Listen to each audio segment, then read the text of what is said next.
kita tetap mengupayakan dengan diplomasi negara-negara lain, diplomasi seperti kepala adat misal gitu kan di Papua, itu kalau nggak salah di Papua Barat ya. Iya. Papua Barat gitu kan. Melakukan diplomasi, melakukan diskusi gitu. Tapi kan sekarang isu-isu itu sudah mulai padam. Tapi kalau ngikutin info, ngikutin berita, kegiatan itu masih ada, Iya, ada betul. penjajahan, masih ada penjajahan di penduduk lokal setempat, seperti pembajakan wilayah, itu yang oknumnya dari OPM tadi. Nah, jadi kan hari ini kan berbicara tentang hukum di Indonesia sendiri nih Bang. Apakah hukum di Indonesia sendiri sudah adil ataupun sudah tepat untuk masyarakat, seluruh masyarakat, maupun itu di kaum elit ataupun kaum-kaum yang memang masyarakat biasa, terkait keadilan hukum sendiri? Itu menurut Bang Bob sendiri bagaimana? Nah, kasih contoh dulu gimana? Contohnya gini, ketika para masyarakat yang memang nih ada sebuah lagu yang memang menyindir keras tentang hukum di Indonesia. Itu lagunya yang berjudul Hukum Rimba. Jadi di Hukum Rimba itu kan menceritakan bahwasanya masyarakat biasa itu diadili dengan, kalau bisa dikatakan kasarnya itu kejam, dengan adil ataupun memang dengan hukum yang ada. Dan para maling-maling uang rakyat ataupun bisa dikatakan koruptor itu ada toleransi, walaupun memang pidana yang ditetapkan oleh hakim itu sama dengan pertimbangan pasal-pasal yang ada di undang-undang. Nah, contoh nih Bang, kemarin saya lihat itu memang di Mata Najwa review tentang ruang atau kamar narapidana koruptor. Di situ ruang atau kamar para koruptor itu fasilitas lengkap, ada kasur, kulkas, lemari, dan seperti halnya kayak di rumah gitu. Sedangkan yang maling, nenek-nenek maling kopi coklat di lingkungan orang itu dipenjarakan, dan menurut saya terlalu kejam gitu loh, dan beda gitu loh. Apakah hukum di Indonesia ini memang seperti itu atau bagaimana itu Bang menurut Abang sendiri? Ya seperti kita tahu mungkin masyarakat awam juga, sahabat-sahabat di rumah tahu kalau hukum kita ini kadang suka nyeleneh gitu. Kadang orang yang maling duit bermiliaran bahkan triliunan dikasih fasilitas yang lengkap dalam ruang penjara. Betul. Gitu. Karena gini, dulu sempat diskusi sama teman satu kelas, diskusi ya mungkin bisa disebut guyon lah, cuman ini bisa jadi referensi lah buat pemerintah gitu kan. Dulu seperti ini, coba tipikor itu, narapidana korupsi itu coba dibuatkan lapas sendiri gitu. Karena gini, kalau kita misalkan kita tidak memberi ruang dalam penjara gitu. Misal kita membuat sebuah kekejaman karena tingkah laku yang dibuat seperti koruptor itu kan sangat meresahkan atau sangat merugikan negara, terutama kan gitu, merugikan rakyat dan merugikan negara gitu. Tapi kalau kita lihat, kalau kita ingin memiskinkan para koruptor, yang saya mau sih koruptor dimiskinkan gitu. Setelah ditindak terkonfirmasi positif korupsi, itu kan Ditarik semua harta-hartanya. miskinkan gitu. Entah itu dari aset pribadi atau aset hasil korupsi, dan akhirnya biar menjadi efek jerah buat para korupsi gitu. Tapi itu melanggar yang namanya hak asasi manusia tadi kan gitu. Kita kadang dilemahkan oleh hak asasi manusia. Nah, ada kisi-kisi atau sedikit referensi yang mungkin ini guyonan. sempat diskusi dulu, coba dibuatkan lapas sendiri gitu. Jadi dibuatkan lapas di salah satu pulau gitu. Dan dibatasi jatah makannya gitu. Urus dong bang koruptor. Tapi kan tidak melanggar HAM, Betul. tapi tidak melanggar HAM gitu. Dan dimiskinkan nggak apa-apa, cuman jangan keluarganya gitu, yang terpidana saja yang dimiskinkan. Karena kan kemarin itu sempet ganjal di pikiran saya, para koruptor ini maling ataupun mencuri duit rakyat sampai miliaran, tetapi di dalam lapas kok malah enjoy. Iya. Ada yang isu juga berita pada zaman dulu udah lama bisa ke Bali, Ya, diskotikan juga. diskotikan dan lain-lain. Ini sistem jerah untuk pidana atau malah hukum di Indonesia ini sesuai dengan lagu yang hukum rimba itu, yang punya uang banyak yang dimenangkan dan yang nggak punya uang ya akan direndahkan, nah seperti itu. Nah, ngomongin narapidana koruptor nih bang, hari ini kita sangkut pautkan terkait narapidana koruptor dengan wabah COVID-19 sendiri. Jadi kemarin saya membaca artikel dan berita serta televisi bahwasanya narapidana koruptor itu bukan narapidana koruptor, bahwasanya ada pembebasan narapidana, tapi ada sedikit selewengan berita lebih yang akan dikeluarkan itu narapidana koruptor. Nah, dan di situ banyak sekali konflik-konflik yang memang membuat masyarakat ini bertanya-tanya, kenapa kok narapidana dikeluarkan? Sedangkan kalau dibilang memutus rantai penyebaran sendiri, itu menurut saya terlalu tidak masuk akal. Iya. Karena narapidana yang ada di lapas itu malah menurut saya paling efektif dan paling efisien di dalam lapas untuk tidak terjangkit wabah COVID-19 sendiri. Nah, lalu mengapa harus napi koruptor sendiri? Sedangkan napi koruptor itu di dalam lapas itu sudah tersedia fasilitas dan kamar pribadi. Nah, itu bagaimana menurut abang tentang keadaan hari ini gitu loh? Apakah ada unsur politik, ada unsur masuk lain, atau memang untuk memutus rantai penyebaran COVID-19 sendiri, bang? Itu bagaimana? Jadi kalau ngomongin bahas soal tadi napi yang dibebaskan karena dengan alasan memutus mata rantai Penyebaran. pandemi COVID ini, itu kan menurut saya pribadi itu yang ngaco, Iya. ngawur gitu kan. Karena mereka kan sebenarnya kasar ngomongnya sudah dikarantina, mereka kan nggak mungkin keluar kemana-mana. Iya. Gitu kan. Nggak mungkin keluar kemana-mana. Terus ya harusnya gini aja, kalau pengen cari solusinya dibatasi kunjungan Atau malah ditiadakan ya, bang? iya, kalau ya bisa ditiadakan juga ya, tapi lebih bagusnya dibatasi lah kunjungan itu, atau dibuat seminggu sekali atau gimana kan, itu bisa kalau ingin cari solusi kan, jangan membebaskan. Akhirnya kan tanggapan atau pikiran masyarakat di luar kan, kok ini gimana Ya. pemerintah, akhirnya pemerintah yang salah lagi kan gitu, rumusannya entah nggak ngerti juga itu kalkulasi pemerintah itu seperti apa, kok mau membebaskan napi gitu. Ya, kalau setahu saya nih begini bang, alih-alih jadi para narapidana itu sendiri, terkhusus para narapidana koruptor, itu rasa takut terkait terjangkitnya wabah pandemi COVID-19 sendiri dari yang penjaga lapas.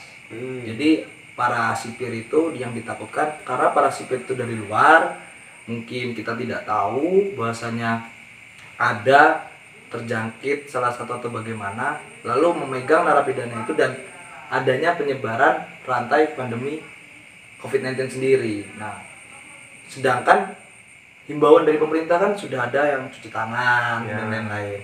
Nah, itu tadi bang, apakah ada unsur lain dari pembebasan narapidana koruptor itu sendiri atau bagaimana tuh? Karena kalau dibilang toh kemarin itu ada berita bukan narapidana koruptor ya, tetapi narapidana biasa masyarakat sudah ada beberapa yang memenuhi syarat untuk dikeluarkan dan dikeluarkan setelah itu berulah lagi maling motor gitu loh.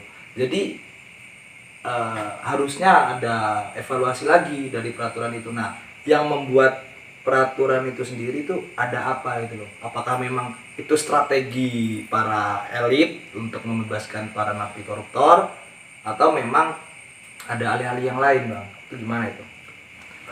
Jadi kadang bingung. Saya pribadi bingung. Banyak yang memanfaatkan kondisi hari ini. Entah itu dari yang terjadi baru-baru ini ataupun dari segala lini lah, kelompok dan segala macamnya, itu kadang memanfaatkan kondisi yang sedang terjadi gitu. Entah enggak cuman di COVID aja ini, hal-hal sebelumnya juga kan banyak pemanfaatan seperti itu. Jadi bukan hal yang tabu lagi kalau kita bicara soal pemanfaatan kondisi di Indonesia ini. Itu sudah menjadi hal yang ya udah kayak kita makan sehari-hari gitu, kayak kita makan nasi sehari-hari. Dan itu kalau urusan masalah ada apanya ya itu nggak tahu, mungkin kong kali kong pemerintah nggak tahu juga gitu. Yang jelas gamblangnya karena kita masyarakat bawah ya kita hanya sekedar menganalisa, mengkritisi, entah itu nyampe ke atas atau enggak kita juga nggak tahu. Itu atau cuman sekedar bola pingpong aja ditepis balik lagi udah. Ya akhirnya semua bingung gitu. dengan apa ya, kebijakan hari ini gitu. Ketika kondisi saat ini akhirnya bingung, masyarakat terombang-ambing, nilai produksi rendah, itu akhirnya masyarakat bawah lagi yang kena. Itu akhirnya masyarakat bawah lagi dari segi ekonomi terutama kan yang lumpuh di Indonesia ini. Ya mungkin untuk para elit ataupun pemerintah, harapan saya pribadi tolong dievaluasi lagi terkait pembebasan napi. Karena kalau ngomongin penyebaran rantai pandemi ini sangat efektif narapidana itu di dalam, dan kita tidak tahu sifat-sifat para napi sendiri apakah berulah atau sudah tobat. Bisa saja di dalam itu membuat kreasi-kreasi ya Bang ya, masker untuk membantu masyarakat yang ada di luar. Produktif lah. Nah, lebih produktif. Dan ini Bang, ada kebijakan lagi kan, bahwasanya siapapun yang melanggar ataupun melawan aparatur pemerintahan ataupun memang petugas-petugas keamanan, polisi, polri dan lain-lain, contoh halnya yang mengumpulkan massa atau mengadakan resepsi pernikahan, itu ditangkap dan didenda. Nah, kalau dilogikakan, napi dalam kebijakan pemerintah beberapa dikeluarkan yang memang penuh dengan syarat yang terpenuhi, lalu masuk lagi narapidana yang memang di situ melanggar atau melawan himbauan dari pemerintah. Contoh yang mengadakan resepsi pernikahan, mereka dimasukkan penjara dan didenda. Nah, uang denda itu kemana dan mengapa kok malah dimasukkan, dan sedangkan ada pengurangan narapidana di Indonesia sendiri? Itu bagaimana itu Bang? Terkait kesenambungan antara lucu gitu loh, ada yang masuk dan ada yang keluar. Itu bagaimana itu Bang? Ini soal instruksi atau maklumat Polri itu terus mengacu dengan undang-undang. Itu Polri mengeluarkan yang mengumpulkan kerumunan atau keramaian itu dipenjara minimal 1 tahun. 1 tahun atau 1 bulan itu, dan denda 100 juta. Denda 100 juta itu kan. Sekarang gini, kita lihat kondisi hari ini di Lampung. Hari ini di Lampung, pasar terutama. Pasar itu tempat berkerumunan dan orang nggak tahu dari mana datang. Dan itu orang dari mana datang. Harusnya kalau seperti itu ya segera ditindak. Akhirnya gini, atau memang ada kebijakan lain gitu. Pasar itu dibatasi harinya untuk belanja. Karena gini, saya sendiri lihat banyak kafe-kafe itu masih buka gitu. Di jam malam kafe ya masih buka di jam malam gitu. Ini ini apa physical distancing yang seperti apa yang dimaksud gitu. Itu yang saya masih bertanya-tanya, yang saya masih bingungkan. Physical distancing yang seperti apa? Orang hajatan buat hiburan kadang dibubarkan gitu, dibatasi. Tapi ada beberapa kafe yang masih buka dan di situ ada hiburan musiknya. Itu. Nah, tapi setahu saya Bang ya, itu kan tentang pemerintahan itu menghimbau tidak boleh berkerumunan lebih dari 5 orang. Berarti kan hari ini kita tidak apa-apa Bang ya, karena kita 2 orang dan di rumah stay at home. Nah, berbicara hukum di Indonesia nih, sedikit sih Bang, mungkin bisa diulas sejarah hukum di Indonesia tuh bagaimana dari masa ke masa. Ya, ini hukum di Indonesia itu kita masih hidup hukum peninggalan Belanda, hukum peninggalan Belanda yang masih terus dikaji atau diperbarui oleh pemerintah, khususnya DPR yang hari ini masih dikaji. Dan untuk mengkaji itu sangat butuh waktu yang sangat lama, bertahun-tahun bahkan puluhan tahun gitu. Yang saya takutkan itu ketika rekor DPR itu sudah ganti lagi kebijakannya, itu akhirnya proyek pembaruan hukum tidak dilanjutkan lagi di generasi atau DPR yang baru gitu. Takutnya seperti itu, karena kebanyakan kasus seperti itu. Contoh kayak kemarin Bang ya, terkait KUHP, KPK gitu, dan lain-lain gitu. Karena sudah stuck ketika memang sudah pergantian DPR, stuck gitu. Tidak diteruskan lagi proyek itu.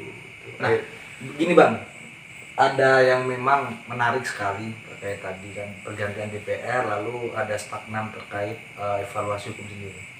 Menurut Abang nih, waktu belum lama kemarin memang masih menggembor-gembor terkait hukum yang memang di RUU KUHP, RUU pesantren, RUU KPK dan lain-lain, itu memang masih jadi suatu isu yang besar, dan di situ memang Indonesia goyang terkait masyarakat yang tidak terima dengan itu. Nah, hari ini mengapa kok sudah tidak ada situasi yang seperti itu Bang?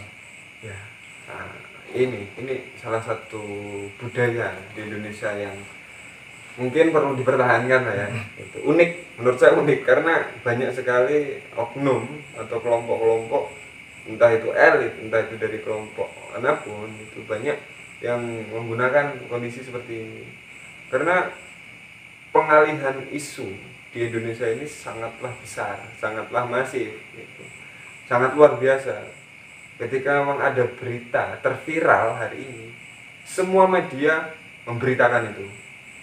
Dan persoalan-persoalan yang lain ditutup, entah itu sengaja ditutup atau memang tertutupi. Itu pertanyaan. Seperti RUU kemarin sampai demo di mana-mana, seluruh mahasiswa turun. Nah, akhirnya dimanfaatkan kan gitu. Akhirnya dimanfaatkan. Kita terus buta dengan berita yang lain kan gitu. Kadang kita dan satu lagi gampang terprovokasi kan gitu. Berita yang lain. Padahal pemerintah itu kan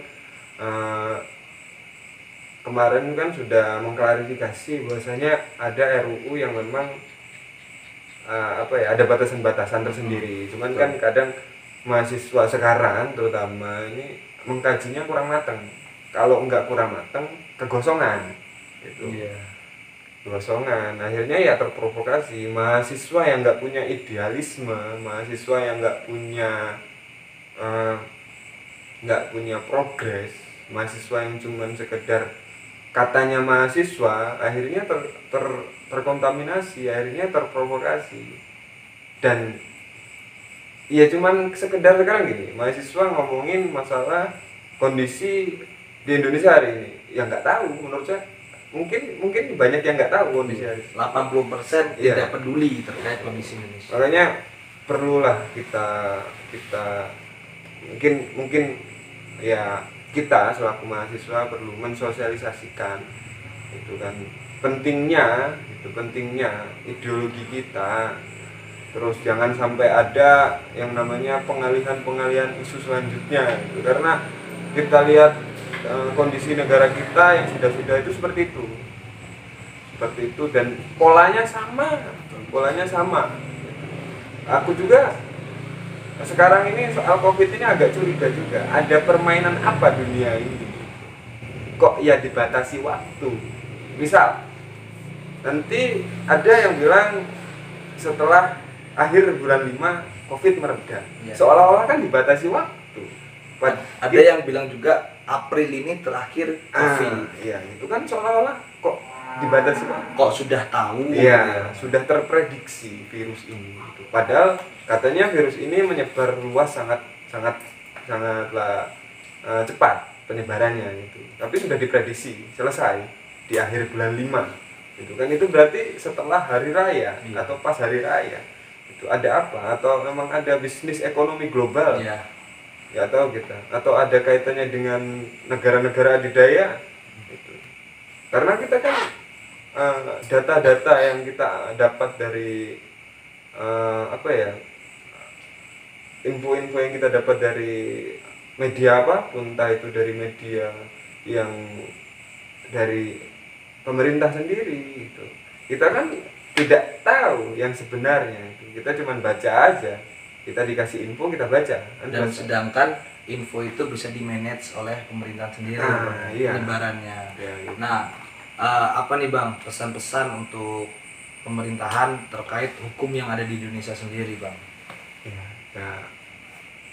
Yang saya harapkan sih semoga pemerintah jangan sampai lengah, jangan sampai tebang pilih, ya hukum ditegakkan seadil-adilnya sesuai dengan logo atau lambang itu, lambang hukum itu, timbangan. Terus perempuan bawa pedang, itu kan sudah ada filosofinya. Mungkin pakar-pakar hukum sudah tahu lah, pakar-pakar yang ada di DPR RI itu sudah tahu lah itu kan. Jadi ya tolong itu diindahkan gitu kan. Harapannya segera progres upgrading hukum di Indonesia segera dibuat, dikaji lagi atau segera dipercepat itu kan, karena hukum kita masih kuno. Kadang masyarakat lapisan bawah yang kena itu aja. Dampaknya memang ke masyarakat yang di bawah ya Bang. Nah, pesan nih untuk kondisi hari ini terkait pandemi COVID-19 untuk mahasiswa sendiri. Hari ini kan memang di stay at home dan kuliah itu online lewat rumah sendiri. Pesannya tuh bagaimana Bang untuk terkait pandemi COVID-19? Kan banyak sekali berita-berita yang hoax yang mungkin meresahkan warga. Nah, peran mahasiswa hari ini tuh harus seperti apa nih? Ini pesan untuk mahasiswa. Ya, pesannya gini, ini kan bukannya ini yang menjadi cita-cita kaula muda sekarang sih gitu. Kaum milenial bahasanya ini tuh. Harusnya lebih bisa produktif dengan dengan keadaan hari ini, harusnya lebih bisa memanfaatkan yang namanya digital. Bukan jangan hanya sekedar hashtag di rumah aja gitu. Hashtag di rumah aja tapi tidak pernah melakukan hal-hal yang positif dan produktif kan gitu. Coba dimanfaatkan yang katanya, yang ngakunya kaum milenial, coba dimanfaatkan digital itu dari segi lini apapun, entah itu dari edukasi atau memang pemberitaan yang positif soal COVID atau memang sosialisasi, itu kan bisa lewat digital. Nah mungkin lebih efektif lah, karena hari ini nggak mungkin juga orang-orang itu nggak punya smartphone atau akses internet gitu. Ya, sedikit menambahi terkait pesan dari Bang Bob untuk mahasiswa, manfaatkan lagi teknologi yang sudah ada. Hari ini memang momen dimana kaum milenial yang ada di industri 4.0 katanya seperti itu, untuk lebih produktif mengembangkan teknologi dan memberikan edukasi ke masyarakat yang ada di daerah masing-masing. Ya mungkin itu aja Bang. Terima kasih banyak untuk Bang Bob Chandra yang sudah mau bergabung di channel Catatan Kecil Merdeka. Suatu kebanggaan bagi saya untuk dapat berbincang-bincang dengan Bang Bob, karena kalau dilihat dari kegiatan Bang Bob sangat produktif dan sangat padat, dan suatu kebanggaan gitu loh bagi saya untuk dapat berbincang pada malam hari ini. semoga yang menonton ini maupun DPR, pemerintah ataupun mahasiswa dapat mengkaji lebih dalam lagi apa pembicaraan kita malam hari ini. Ya, kalau ingin berbincang dengan Bang Bob ataupun ingin berdiskusi tentang hukum ataupun isu-isu hari ini, bisa di follow IG-nya di bawah ini. Mungkin itu saja. Terima kasih sudah menonton konten Catatan Ilmu Merdeka. Semoga bermanfaat dan tunggu konten-konten selanjutnya. Saya akhiri wassalamualaikum warahmatullahi wabarakatuh.